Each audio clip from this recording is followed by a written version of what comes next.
Another edition of XP. Hope you're doing absolutely phenomenal on this Tuesday. And can you do anything that's interesting? Can you do anything that's interesting? If somebody walked up to you on the street and said, can you do anything that's interesting? Do you have anything for them? Do you have a joke? Do you have a quip? Do you have a good story? Can you do is it called like ambidextric or something where you like can break your wrists or do things in like weird ways?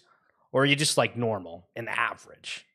And you need to sign up to Average Joe's Gym from Dodgeball. Today we're going over a ton of stuff as per usual, but let me tell you, I think that we are in the quiet before the storm period. Now, this is due to a couple of reasons. Obviously, the market volatility is one thing, but we are continuing to see just ridiculous stories on the timeline of founders, teams doing certain stuff, money getting absolutely blown out of proportion on certain things that it probably shouldn't. No credits. What in the halibut is going on? Hope you are doing well. There was another story that I saw. Yeah. I got to add this one to the very end. Yeah. I sent a message to somebody regarding it, and I was like, there's no way. There's no way. And I just remembered it. So that'll be the final thing that we jump off the bridge together with. Hell yeah.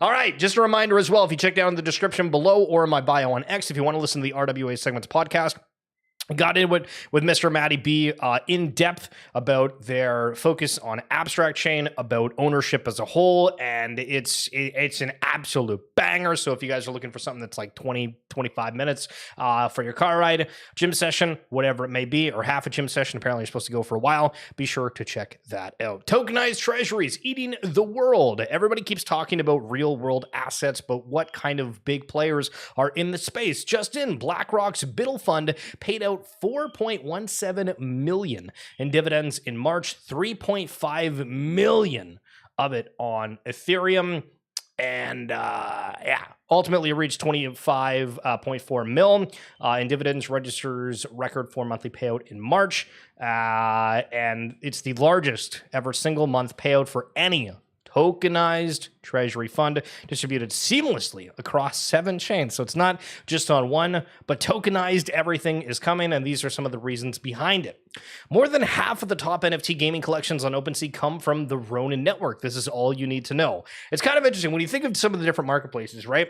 So OpenSea is like, it's the OG. And then you think of Magic Eden, and it's, all right, this one has access to all of the different chains. And then you think of Blur, and it's, well, this is the one that made NFTs kind of crater, but the interface was kind of good. And then you think of X2Y2, and that was the site you went to if you ever needed to transfer an NFT that was delisted on OpenSea. Funny how they look. But OpenSea did add the Ronin network for that, and we can see that a lot of the smaller collections, right? Like, I mean, when you're looking at these, some of these are like a little bit expensive, and then some of them aren't really that bad. Like 3.32 Ronin, 96 Ronin, 5.48 Ronin.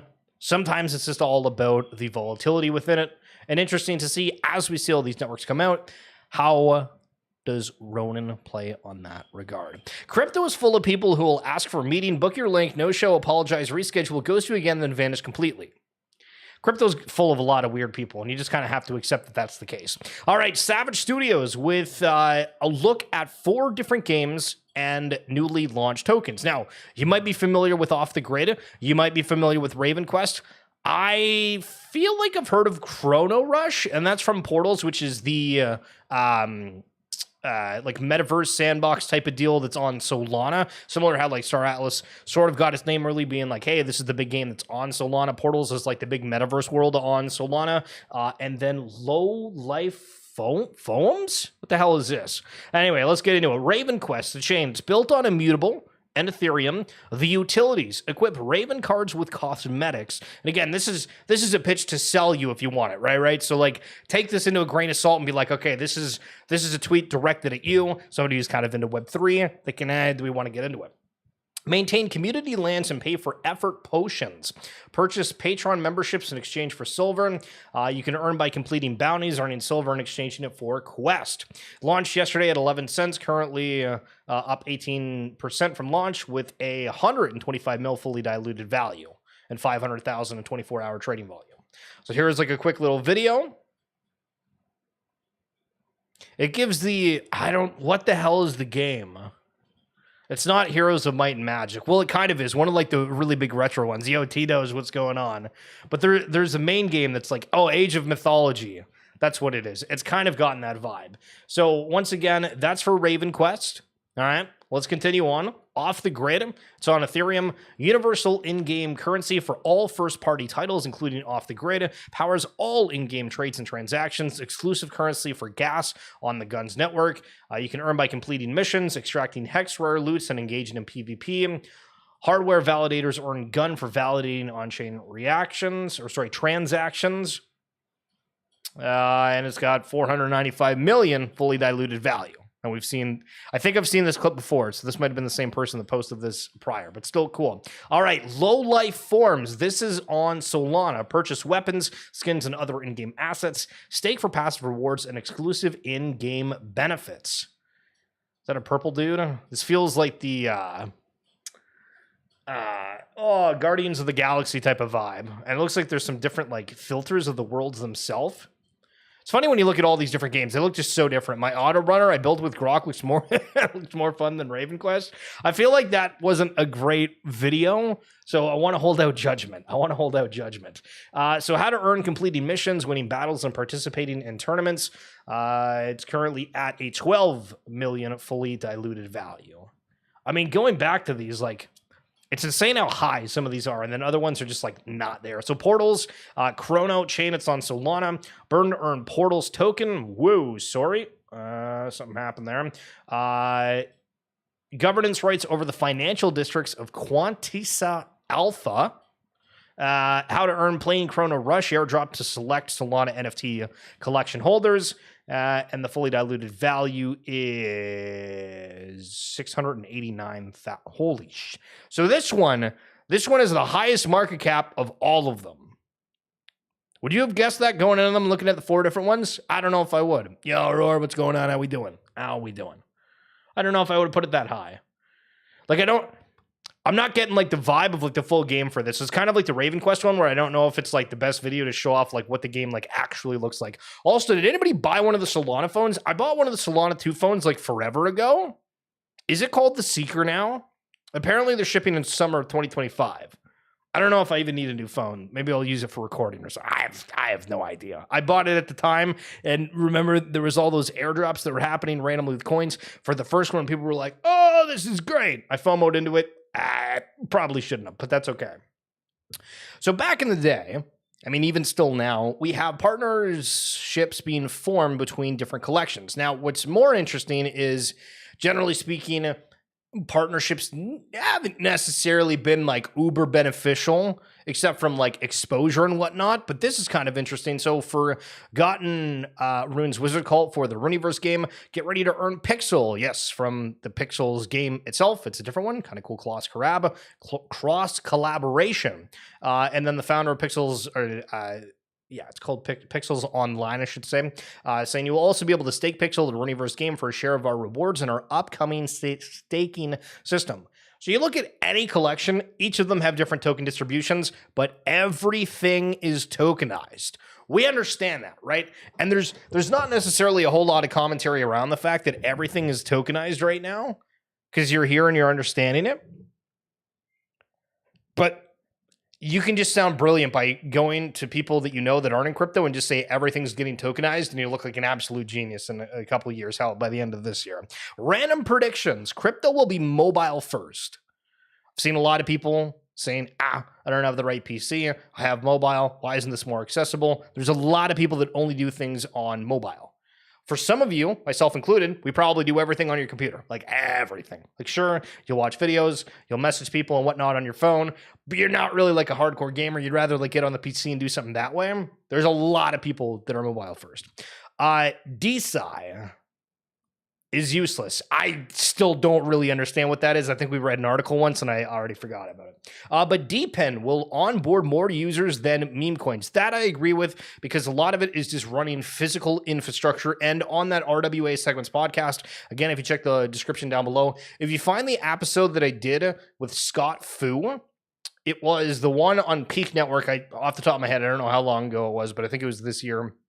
And he talked about how there's physical like radars you can put out and it will like measure weather, and there's so many different things like Hive Mapper where you can like throw in your car, and there's so many things where you can earn these different tokens, and for people that can afford those assets, I guess physical assets, devices, I should say, to be able to run these, and networks getting changed completely off of this getting bigger and bigger and bigger and bigger, like the whole helium thing. Very interesting. Yo, big man, what's up? Hi, I knew you was an NBA Top Shot. Just want to let you know that I'm getting rid of all my NFTs. Maybe it's too late. Yo, big man, what's going on?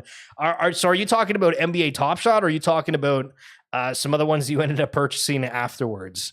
I think there was definitely like a mass exit from some of them, but also there's ones that are still around and opportunities that are still around as well. Rug Radio gave away a Pudgy Penguin live. This is like $30,000-$40,000 just from watching the stream. And so participating still has your ups and downs within the space. So congrats to Sneaker Dad on winning that Pudgy Penguin.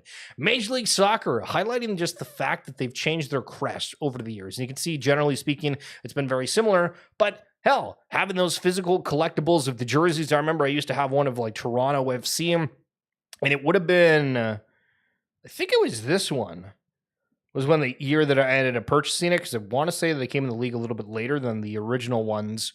But the patches on it, the idea, sometimes it's not even about like the physical touch of these. It's just about like the visual dopamine hit of like, damn, yeah, I remember that's retro. And in League of Legends, as an example, you can see my cursor on the screen, how this is normal. They actually have it where if you want, you can change your in-game cursor from like their current one to one that was like retro. And obviously like this cursor isn't what it is in League. They have like their own game one, but it's about that nostalgic vibe, and it's really cool.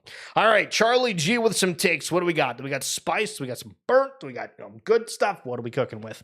Whenever I have to convince someone about NFTs, I talk about IP, community, and culture, and typically nail the argument with 4 examples. All right, agree or disagree. Bored Ape Yacht Club, best club on the internet, stardom level, and face of NFTs. Still what pops up if you Google them. Best club on the internet, stardom level. Do we still say that? Again, massive Bored Ape person. Obviously has that in my profile and everything. Do we say that it's stardom level?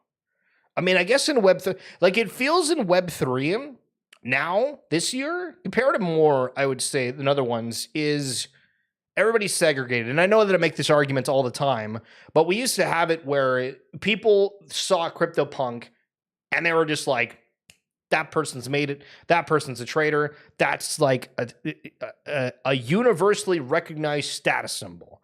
But because we've gone through so many different like hoops and loops and jupes, whatever the hell that is, of people making up their opinions or maybe having a bad interaction with certain people that are representing it. Hopefully I've always had like a good discussion or perspective for you of like, hey, Schiller has the Bored Ape. That's cool. But I think there's a lot of people that wouldn't like that. And I don't know, because you've had these other collections that are still propping up with the CryptoPunks, even though I know Yuga owns it, with Pudgy Penguins, with Azuki at one point having the heights that they did. Obviously, the prices come down, and I don't know the perspective on it, but I don't know if we still call it the stardom level the same way. Best club on the internet, I think it's good, but it's something that, I mean, I have an ape. I don't have a whole bunch of people that are out like talking, sharing my things, promoting it across all those communities and whatnot. Like just having one isn't like a free pass, right? You have to work, you have to engage, you have to network with all that stuff. It doesn't just happen for owning one. So yeah, all right, we'll give it a pass for now, but I think there's things to discuss within it. Azuki, Web3 driven movement, deeply rooted in community that's evolving the whole anime industry into its future. As someone that's on like the outside, I've seen the anime that they've done. I didn't I think we watched it on stream. I was surprised because they went into it touting saying like, we've got the best, most historical people ever working on it. And I didn't really feel like emotionally connected to it. I don't know if it was the way that the story was. I don't know if it was like the design that they went with, but I wasn't like super attached with it. I think the anime chain concept before it launched, I was gripped by everything. I thought that it was really, really, really cool. But again, they have the trading card game coming out, the token launches.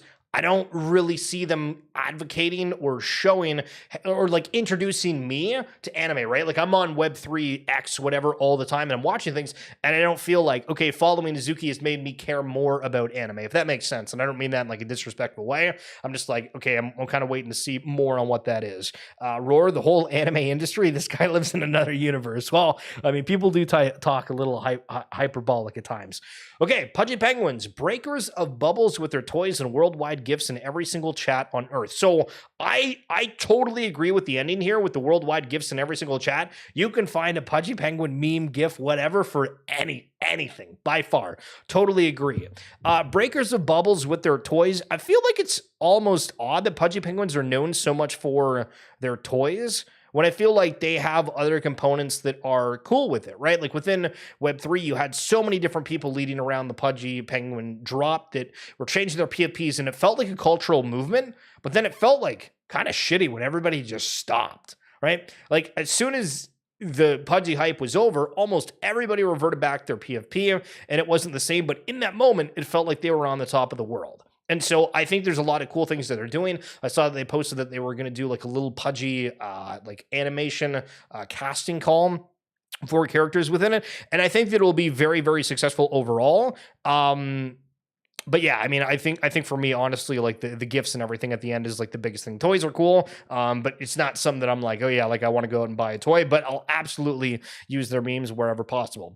Claynosaurs, again, this is a collection that's on Solana. The land before time, if you will. Crypto-born animation beating giants like Disney and Pixar in their own turf.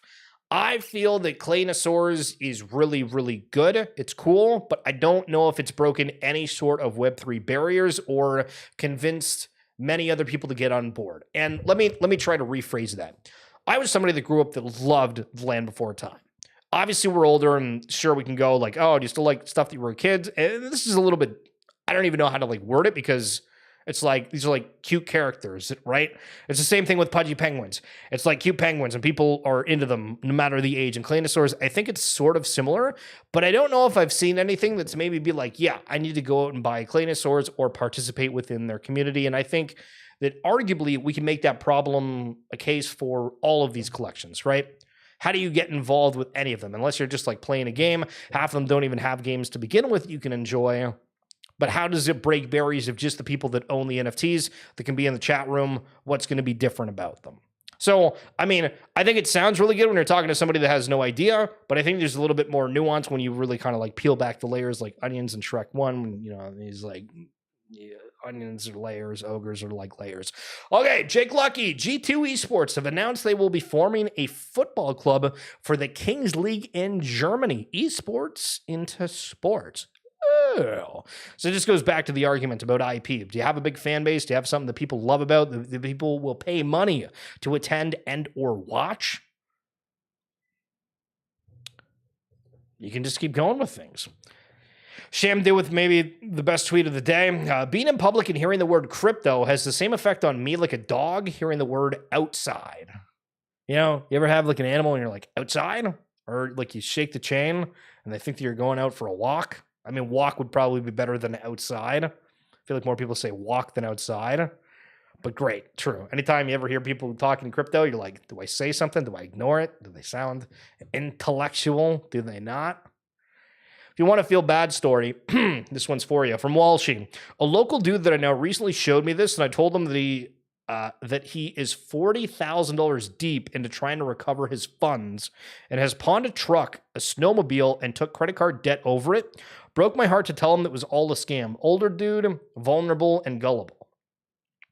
We are going to continue to bring up like scams and arguably somewhat obvious situations every day because there are so many different ways that you can get screwed over. So this is the post that this older person got. It's been 364 days since you registered on our platform for automatic cloud Bitcoin mining. Your devices were linked to our platform by email address. You were inactive, but the cryptocurrency was still collected automatically from your device. During your absence, you made 1.3426 Bitcoin, which is almost $900,000. And then I'm assuming that you continued on this and then they asked you to like pay a certain amount because you didn't pay the fee or you became inactive, whatever, and they just assume that this was correct, even though I feel like you would remember if you set up some kind of cloud Bitcoin mining situation. I feel like you really remember that. But still a horrible story. Remember, we got more things coming up here in a little bit, reminding you about security. Another membership pass from last cycle bites the dust, or at least looks like it. Oh boy. Okay, from Goda. Dear Goda Min Pass holders, we are pleased to share that N. Luarmura sculptures will begin shipping within the next 2 weeks. We sincerely appreciate your patience and support through this process. We would also like to inform you that Goda is currently undergoing an organizational shift. As part of a broader restructure and transitional period, as such, we will be entering an indefinite pause. Gated! Again, there's a lot of things to just... Not going to keep going, going to stop out, find out who's got funding, who's got the teams. I've seen the Wanderers CEO also left earlier or took a step back. And then he opened X and everybody's tweeting the exact same thing. Kind of reminder, if you engage with the post, they'll fall back. And we've done this before on the stream where we've taken a whole bunch of people's tweets and been like, hey, this is just a rewording of this one, that one, this one, and that one. It's the same thing here. Happens all the time. It's kind of hilarious. Okay, this is wild. So think about if you've ever watched a movie, and I need to change this to like a full screen. Have you ever heard the sound effects? You probably don't appreciate it enough, but check this out.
That's actually correct. Whoa, wrong screen. Whoa, wrong screen.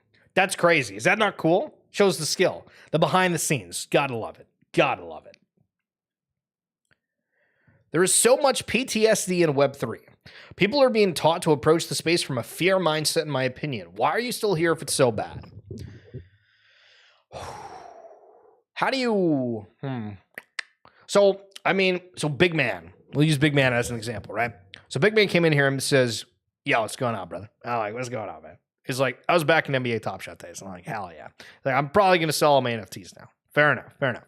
There's a lot that hasn't happened that was supposed to happen, and a lot of expectations across the board for a lot of different things. I think that there is definitely a feel bads man moment for a lot of things, simply because how much of it has turned out in a very long stretch of time to be anything that you anticipated. On top of the fact that we have all this tariff thing that is just like, it's much bigger than crypto, right? Like we talk about crypto like breaking away, and hell, at the end of all this stuff, what happens to it? And is this where people become Bitcoin maxis? Is this becoming, the tokenization of everything? And it's kind of just like a flutter within the market and things go away in a year or two from now? What does it look like? But I do agree that there is a big negative factor around people that have been in the space for quite some time. And I mean, like for people that have been in the space, right? Like I'm not saying it's been overall negative for quite some time. It's just the people that have partaken in things for a very long time, because it feels that a lot of things seem to not be going right that should. And so how do you prevent that? And I don't know if you can, but the reason at the end saying, why are you still here if it's so bad? Once you get into this, you find everything else way less entertaining because there's something going on all the time. There's also hope at all times. And you understand fundamentally, I believe, that what's happening here is going to impact the world in a huge way. And during the talk that I had with like Chris Ian, I asked him, I was like, do you think the blockchain technology is the biggest happening in the world right now? I forget the exact phrasing of it, but then he went into an answer and he's like, oh yeah, obviously like AI has been around for a while, but like fundamentally blockchain is going to change so much. And obviously if you go check out that episode, it's from last week on that RWA Segments podcast, but we really get into it. Why do people have PTSD? Let's get into it. Welcome to Play Shrapnel or like Eat Shrapnel. Back in late 2021, Shrapnel billed itself as an upcoming AAA Web3 extraction shooter that would bring the likes of Escape from Tarkov to Web3, raising over $37.5 million since 2022 from VCs like Polychain and Dragonfly and Three Arrows Capital on that promise. Eating shrapnel is certainly what anyone exposed to this project has been experiencing, from the investors to various team members to the poor retail token buyers who have been bombed by the fallout of a badly managed, failing game development. Instead, this extraction shooter became a real-life extraction of investor and token buyer capital. A few days ago, Blockworks had a grim expose on the state of the game. See below for the link. The real-life story of Play Shrapnel reads more like a TV drama than real life. Some of the highlights include early investors suing the team in 2023 for breach of contract, vesting changes, a civil war between two studios who own the game, the Shrapnel co-founder and head of studio, Don Norboy, dumping $672,000 worth of shrapnel since September 2024, which we'll come back to this at the end, but no credits. When you jumped in here, it reminded me of this, but this is the post from yesterday, right? And so this post from Grail was actually before that, but this came out afterwards, so people knew about it, but then there was actually a story that came out later. I don't know the exact details, but anyway, a scoop. I spent weeks investigating what's happened to the crypto shooter game Shrapnel, including its finances. After analyzing blockchain data, we also found one co-founder appears to have sold over $670,000 worth of Shrap since September. You're going to want to read this one. Multiple sources familiar with Shrapnel's finances told Blockworks that Neon Machine has a slew of unpaid debts owing millions to external vendors. That's friggin' tough. Okay, let's continue. Shrap token price is 98% down from highs. I mean, this is a lot of tokens, right? So this is definitely not like only a Shrapnel thing, but it doesn't help to the storyline. Zero in-game utility for Shrapnel after 1.5 years. That's sort of weird. Good God. Failed 2025 fundraise and mass studio layoffs. 13.5 million losses by Q4 2025. 2025 partnerships with the actual Chinese government. The game had a lot of hype for a few years, but the early access 2024 showed a game that was little more than alpha with a full launch years away at best, and a token that failed to deliver or even the questionable utility promised to it. And I remember at a point, like this is a couple months ago, more than a couple, I should say, maybe it was a year ago, if not more, there was a bunch of people, and to like give like a tier list, right? You know, like big gamers, right? And then there's like Web3 gamers that are like notable, and you're like, they're big gamers and like the Web3 gamers. There's not, the gap is massive, right? But then there's the people, I mean, I'll throw myself out there, self-burnt, hot. People that are like, you know what? We got a couple people around, we do streams, you know, but no, I can't tweet out anything and like have like a huge pull, right? You know what I mean? I love when you guys would like my tweets, share this thing. You guys are the best, right? But it's like people like me, we're getting like everyone was getting offered to work with Shrapnel, and it felt like suddenly out of the blue, and I was like, damn, these guys are really trying to have like a big pitch with stuff and do things out. And then like you watch the gameplay and I was like, what is this? What, like it doesn't feel like there's anything here. It's not exciting. I'm watching people that are streaming the game and I'm like, this just feels horrible. This isn't good. Roar, if we zoom out a little and think about the future, like Blade Runner future, where corporations take over with digital currencies and space exploration. We're still early in crypto and Web3. It's not like being able to imagine the future yet.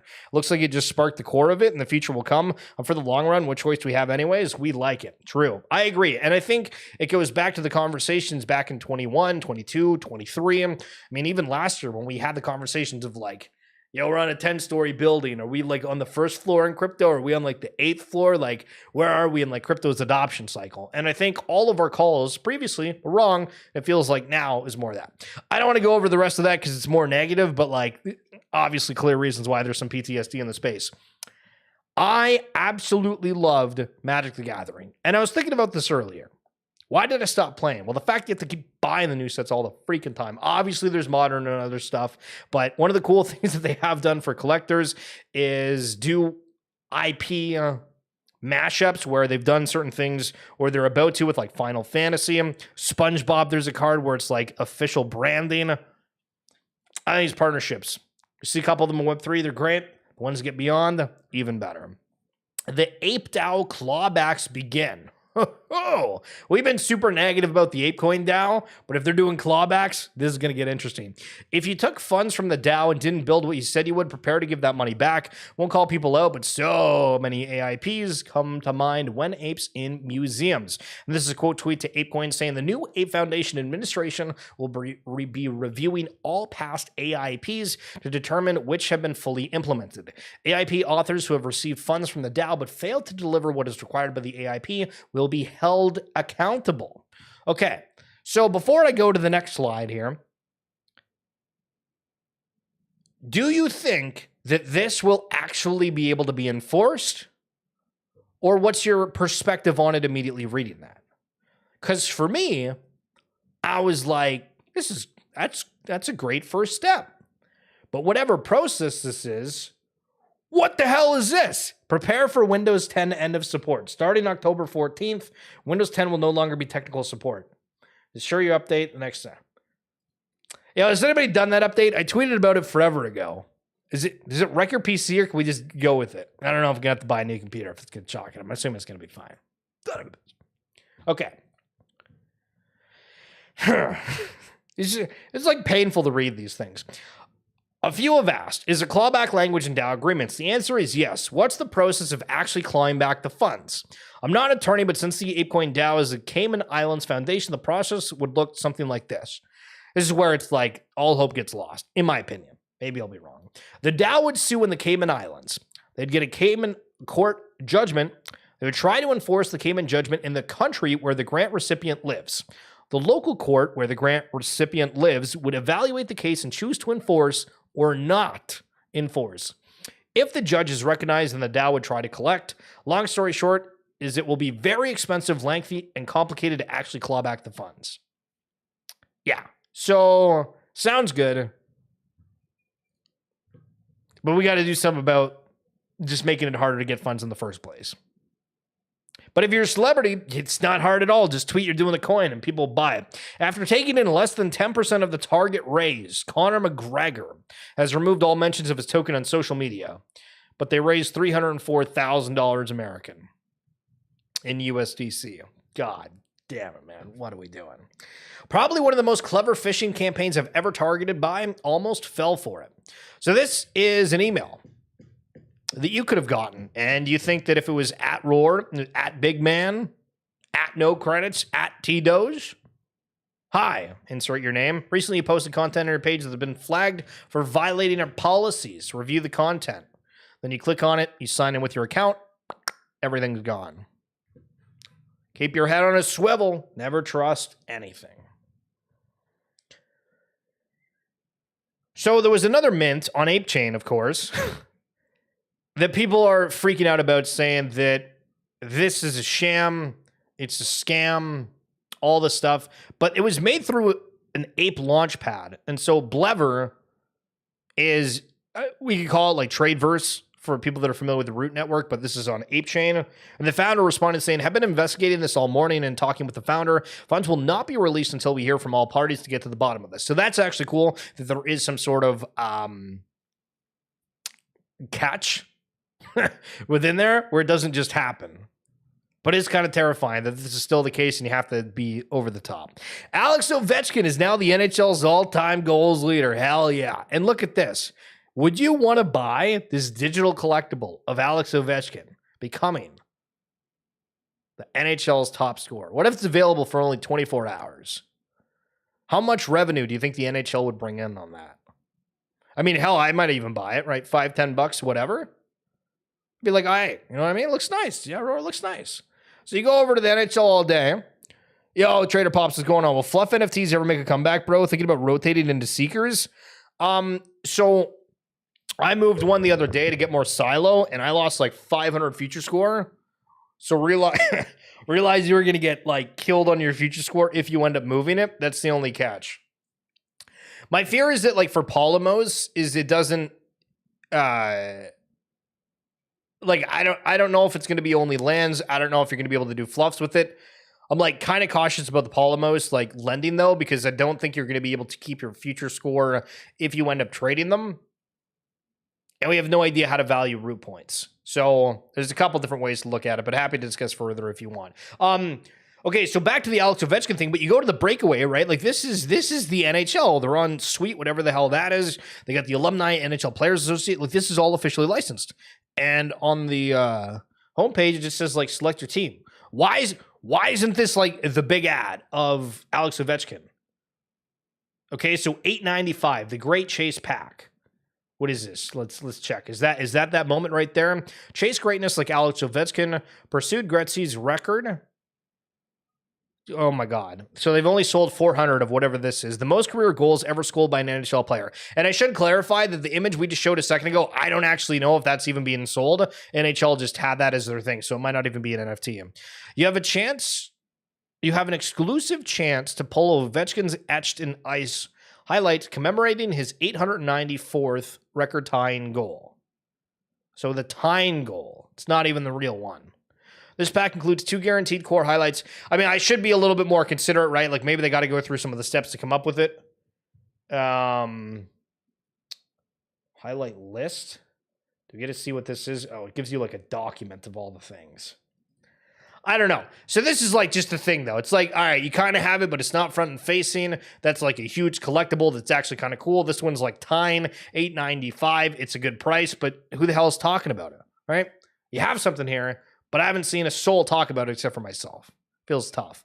But speaking of sports, why are sports so weird? Why isn't that more accessible? And why aren't sports as a whole easier to watch? For Major League Soccer, all the games are on Apple TV. So if you don't have Apple TV, you can't watch them unless you have a cable package. And so Sebastian here is just absolutely losing their mind saying, watch the Premier League, La Liga, UCL, Liga Mexico, even CPL today, just on my cable package. What will 8 more years of this do to MLS? Even with Messi, it feels like the league is starting to disappear. And again, one of the reasons that Apple TV has the MLS rights is like Messi got ownership in Miami. He had ownership, I think, in Major League Soccer, I think in Apple itself, to come and play in Miami. So there was a huge deal that was a part of it, but what's the consequences from it? All for one player. All right, this guy got a free V-friend and absolutely lost his mind. This freaking guy, let's go, Gary. Let's freaking go. You gotta be shitting me. I saw that you bought this robot. I'm like, he bought this robot. I can't believe it. Thank you, Gary. Thank you, man. Thank you so much, bro. All right, there's your absolute hypium of the day, because my God, it just inject it. Yo, shit, we're flying. But yeah, so Gary V gave out a whole bunch of different NFTs to people, and they were loving it on the timeline. So Gary V still getting a ton of attention. And back to the AI conversation, ESPN posted this, and this is like clearly AI generated, because you can see like the logos are kind of mushed together. The socks are kind of like wonky. I mean, maybe I'm wrong, but the way that this just like feels is this, I could instantly look at this and say this feels like it's AI generated. Like the helmets are kind of off kiltered. That doesn't even look like a helmet. Does it bother you? Or do you say, like it's kind of cool to see a graphic of Jaromir Jagr, Wayne Gretzky, Alex Ovechkin, Gordie Howe, and Brett Hull hanging out? I mean, there's people still losing their mind over AI, but we'll see him. Just in, Pakistan appoints Binance former CEO CZ as a strategic advisor on crypto. Big players getting involved all around. I don't know what exactly the first post on this was because it was deleted. But Garga, I think it was a rip on NFT NYC, one of the big crypto events. But Garga from Yugen BYC saying, origin story of ApeFest is we DM the NFT NYC folks from the official account in summer of 2021 to see about doing something together. Got ghosted through a 100 times better event and never looked back. So I'm remembering now. So Punk shared a post of all the speakers from NFT NYC for like this upcoming year and said they have 500 speakers that I've never heard of on crypto Twitter or whatever. And they deleted it because obviously somebody got pissed off and was like, you don't know who I am. It's like, bruh, relax. But still kind of funny, and you get some cool insights about how Ape Fest came together. But that's going to be it for this edition of XFeed. Thank you guys so much for coming on through. Kind reminder as well, if you enjoyed the stream, would love for you guys to check out the podcast, RWA segments. Type that in anywhere on podcasting platforms, or check the link in the description below if you're on YouTube, or my bio on X. Appreciate you guys tuning in as per usual. Roar, you're the best. Trader Pops, you're the best. Big man, I have no idea if you came in here to say you're selling all your NFTs and then scrammed, because that's cool. But if you're still here, hell yeah, no credits. Thank you for being the first in the show, and T-Doge as well for always coming through. Appreciate you guys. Talk soon. Bye.